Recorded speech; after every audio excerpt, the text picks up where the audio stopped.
The first tangible signs, perhaps, that tensions on the Korean peninsula could go down instead of up.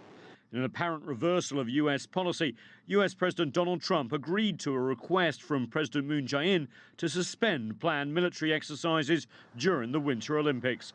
According to a joint statement, the two leaders believe calling off the exercises would allow the US and the ROK to focus on ensuring the security of the Games in Pyeongchang.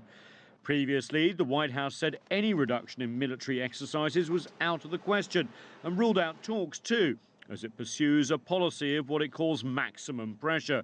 But in a tweet, the US president says the talks show his policy is working, saying in part, "Does anybody really believe that talks and dialogues would be going on between North and South Korea right now if I wasn't firm, strong and willing to commit our total might against the North?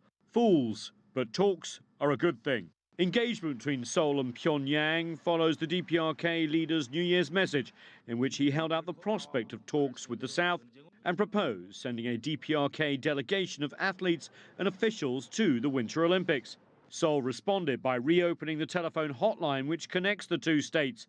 President Moon Jae-in has also proposed holding talks with Pyongyang over a number of humanitarian issues which could help improve the conditions for any future denuclearization talks.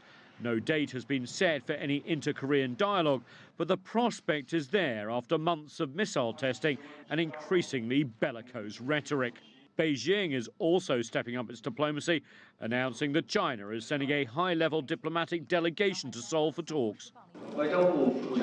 Vice Foreign Minister and Special Representative of the Chinese government on the Korean Peninsular Affairs, Kong Xuan-yo, will travel to Seoul from January 5th to 6th to hold consultation and exchange views on the situation on the Korean Peninsula.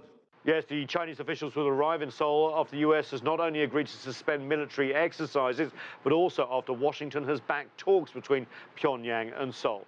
While just a small step for now, the climate has not been this positive for diplomacy for months.